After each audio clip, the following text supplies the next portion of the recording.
नमस्कार, रामराम महाराष्ट्र न्यूजमध्ये आपले स्वागत आहे। आषाढी वारीच्या निमित्ताने जगद्गुरू श्री संत तुकाराम महाराज आणि श्री संत ज्ञानेश्वर महाराज यांच्या पालखीच्या स्वागतासाठी पुणेकर सज्ज। पाहुयात आमचे प्रतिनिधी गणेश दिवेकर यांचा सविस्तर रिपोर्ट। नमस्ते, मी गणेश दिवेकर रामराम महाराष्ट्र न्यूजमध्ये आपल्या सर्वांचं स्वागत करतो।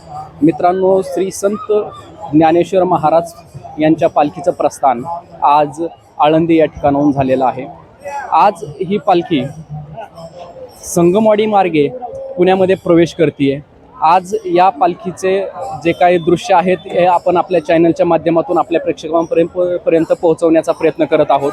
आपण पाहू शकता किती मोठ्या प्रमाणावरती जे काही भाविक आहेत, वारकरी आहेत, लाखोच्या संख्येने या सोहळ्यामध्ये सहभागी झालेले आपल्याला दिसून येत आहेत।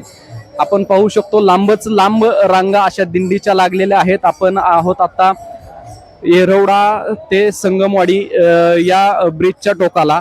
या ठिकाणावरून जो काय मॉब, जो काय हा वारकऱ्यांची जी काही दिंडी आहे, ही दिंडी पुण्याच्या दिशेने प्रवास करत आहे।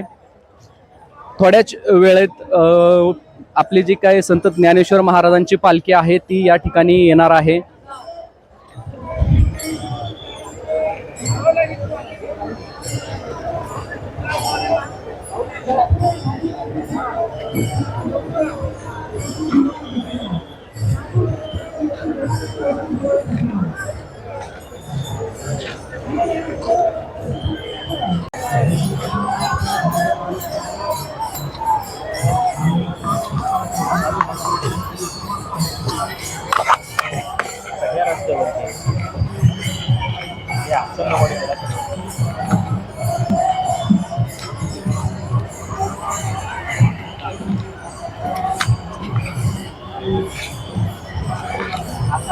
चिमटा खराब झालाय काय?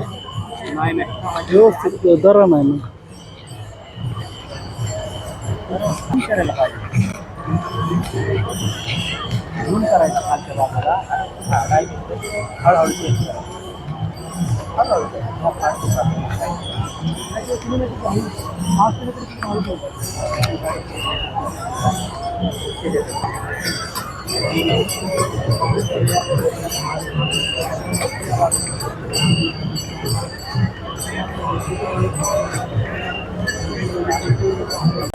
आपल्या सर्व प्रेक्षकांसाठी वेळोवेळी वारीची अपडेट आपण रामराम महाराष्ट्र न्यूजवरून देणारच आहोत।